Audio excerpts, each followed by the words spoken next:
देशाचे माजी पंतप्रधान एच डी देवेगौडा यांनी आज पंढरपूर येथे भेट देत आषाढी वारीची परंपरा लाभलेल्या पवित्र चंद्रभागा नदीचे श्रद्धेने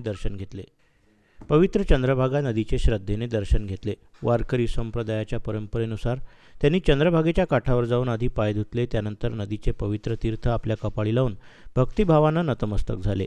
या क्षणी त्यांच्या चेहऱ्यावर भक्ती, समाधान आणि श्रद्धेची भावना दिसून येत होती. पंढरपूर हे केवळ महाराष्ट्राचंच नव्हे तर संपूर्ण देशाचं आध्यात्मिक केंद्र मानलं जातं. विठ्ठल रुक्मिणीच्या दर्शनासाठी दरवर्षी लाखो वारकरी या ठिकाणी येतात. अशा या पवित्र भूमीवर देशाचे माजी पंतप्रधान स्वतः भक्तिभावानं उपस्थित राहणे ही बाब अनेक भाविकांसाठी प्रेरणादायी ठरली आहे.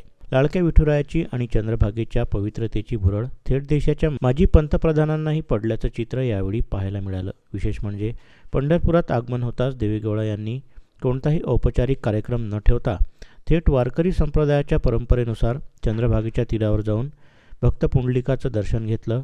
तसेच भक्त पुंडलिकाचा त्याग, सेवाभाव आणि आईवडिलांच्या सेवेला विठ्ठलाने दिलेल्या महत्त्वाची त्यांना यावेळी करून देण्यात आली. चंद्रभागा नदीच्या काठावर काही काळ त्यांनी शांतपणे विसावा घेतला. पंढरपूरच्या आध्यात्मिक वातावरणानं मन प्रसन्न झाल्याची भावना त्यांनी उपस्थितांजवळ व्यक्त केली.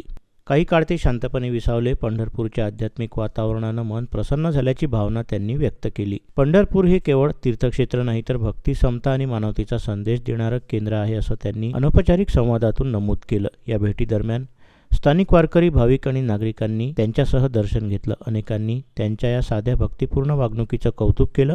राजकीय जीवनाच्या सर्वोच्च पदावर राहिलेला हा नेता जेव्हा वारकरी परंपरेप्रमाणे नतमस्तक होतो तेव्हा अध्यात्माची ताकद किती मोठी आहे याचं हे जिवंत उदाहरण असल्याची भावना भाविकांकडून व्यक्त होत होती.